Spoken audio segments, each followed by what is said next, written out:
નમસ્કાર. અંગ્રેજીમાં અમુક શબ્દો એવા હોય છે જે આપણને વારંવાર ગૂંચવી દે છે, ખરું ને? એવા જ 3 શબ્દ સમૂહો છે: instead of, in place of અને ઇન સ્પાઇટ ઓફ. જો આમાં કન્ફ્યુઝન થતું હોય તો બિલકુલ ચિંતા કરવાની જરૂર નથી. આજે આપણે આ ત્રણેય વચ્ચેનો તફાવત એકદમ સરળ રીતે સમજી લઈશું, જેથી ભવિષ્યમાં ક્યારેય ભૂલ જ ન થાય. હા, હું સમજી શકું છું. આ ત્રણેય દેખાવમાં લગભગ સરખા લાગે છે અને એટલે જ ઘણા વિદ્યાર્થીઓ આનો ઉપયોગ કરવામાં ભૂલ કરી બેસે છે. પણ જાણો છો, પરીક્ષામાં એક નાની ભૂલ પણ માર્ક્સ કપાવી શકે છે. તો ચાલો આજે આ સમસ્યાનું કાયમ માટે સમાધાન કરી દઈએ. ઓકે, તો ચાલો શરૂઆત કરીએ આપણા પહેલા શબ્દ સમૂહથી, જે છે ઇન્સ્ટેડ ઓફ. આનો અસલી મતલબ શું છે અને એને ક્યાં વાપરવો જોઈએ? ચાલો ઊંડાણમાં સમજીએ. તો જુઓ, ઇન્સ્ટેડ ઓફનો ઉપયોગ ત્યારે જ થાય છે જ્યારે આપણી પાસે 2 વિકલ્પો હોય અને આપણે તેમાંથી કોઈ એકની પસંદગી કરવાની હોય. એનો સીધો સાદો અર્થ છે ના બદલે અથવા તેના બદલે. મતલબ કે એક વસ્તુ છોડીને બીજી વસ્તુ પસંદ કરવી. આ બધું પસંદગી પર આધારિત છે. બસ આટલું યાદ રાખવાનું છે. ચાલો આ ઉદાહરણો જોઈએ. પહેલું વાક્ય છે, શી ડ્રાન્ક ટી ઇન્સ્ટેડ ઓફ કોફી. અહીં પસંદગી એકદમ સ્પષ્ટ છે, કોફી નહીં પણ ચા પીધી. અને બીજું ઉદાહરણ, I walked instead of taking a bus. અહીં પણ બસમાં જવાના બદલે ચાલીને જવાનો વિકલ્પ પસંદ કરવામાં આવ્યો. સરળ છે નહીં? અને હા, જે લોકો આઈએલ્સ કે પીટીઈ જેવી પરીક્ષાઓની તૈયારી કરી રહ્યા છે, એમના માટે આ ખાસ કામનું છે. જ્યારે સ્પીકિંગ કે રાઇટિંગમાં પોતાની પસંદગી બતાવવાની હોય, ત્યારે ઇન્સ્ટેડ ઓફ વાપરવાથી વાત સ્પષ્ટ થાય છે અને એવું પણ દેખાય છે કે તમારી વોકેબ્યુલરી સારી છે. સરસ. હવે આગળ વધીએ આપણા બીજા શબ્દ સમૂહ તરફ, ઇન પ્લેસ ઓફ. આમ તો આ ઇન્સ્ટેડ ઓફ જેવું જ લાગે છે, પણ એનો ઉપયોગ અને અર્થ થોડો જુદો છે. ચાલો એ તફાવતને બરાબર સમજીએ. ઇન પ્લેસ ઓફનો અર્થ થાય છે ના સ્થાને.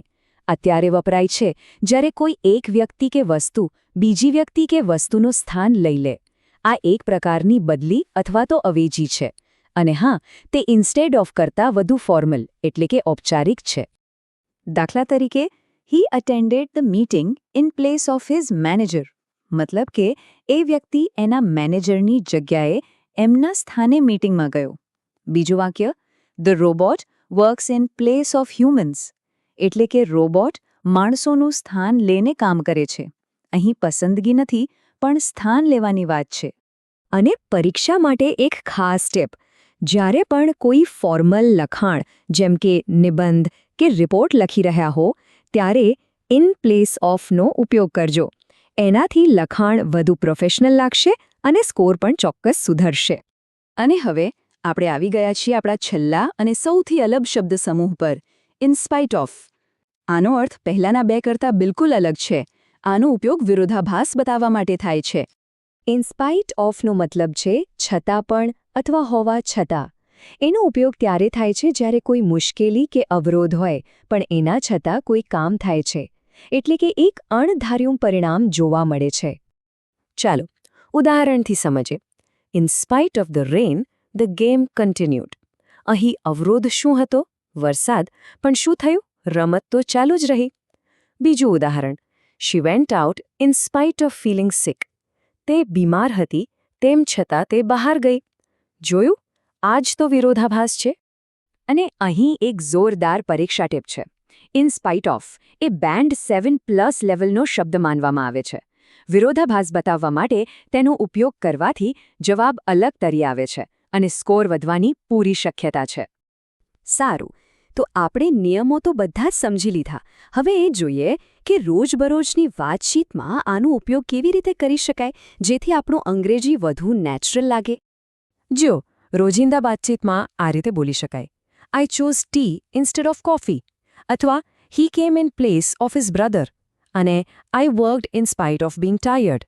અને હા, એક નાની પણ ખૂબ જ અસરકારક ટીપ આપું છું. દરરોજ આ ત્રણેયનો ઉપયોગ કરીને ફક્ત એક વાક્ય બનાવો. આ નાનકડી આદત તમારી ફ્લુઅન્સીમાં મોટો ફરક લાવશે. હવે આપણે એવા વિભાગ પર આવીએ છીએ જે ખૂબ જ મહત્વનો છે: કઈ ભૂલોથી બચવું. આ એવી સામાન્ય ભૂલો છે જે મોટાભાગના લોકો કરે છે, પણ હવેથી આપણે નહીં કરીએ. ચાલો આ સામાન્ય ભૂલો ઉપર ખાસ ધ્યાન આપીએ. પહેલું, ઇન્સ્ટેડ ઓફ પછી જો ક્રિયાપદ આવે તો હંમેશા એનું આઈએનજી વાળું રૂપ જ આવે. એટલે ઇન્સ્ટેડ ઓફ ટુ ગો ખોટું છે. સાચું છે ઇન્સ્ટેડ ઓફ ગોઈંગ. બીજું, ઇન્સ્પાઇટ ઓફ પછી નાઉન અથવા નાઉન ફ્રેઝ આવે, આખું વાક્ય નહીં. એટલે in spite of it was raining નહીં, પણ ઇન્સ્પાઇટ ઓફ ધ રેન કહેવું જોઈએ. અને ત્રીજી, એકદમ સિમ્પલ વાત, સામાન્ય વાતચીતમાં ઇન્સ્ટેડ ઓફ વાપરો અને ફોર્મલ એટલે કે ઔપચારિક વાતચીત કે લખાણ માટે ઇન પ્લેસ ઓફનો ઉપયોગ કરો. આટલી બધી માહિતી પછી ચાલો બધું જ એક જ જગ્યાએ સારાંશ રૂપે જોઈ લઈએ.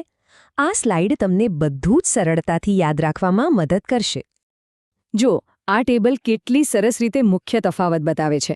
ચાલો એકદમ ઝડપથી રિવાઇઝ કરીએ.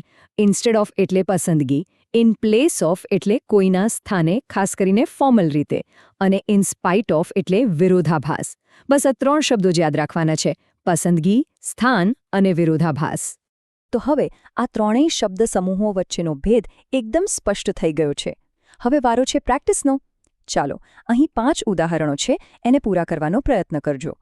I will read a book instead of watching TV. The vice principal will give the speech in place of the principal. We played outside in spite of the heat. She decided to write an email instead of calling. અને છેલ્લું, he passed the exam in spite of his difficulties. હવે વારો તમારો.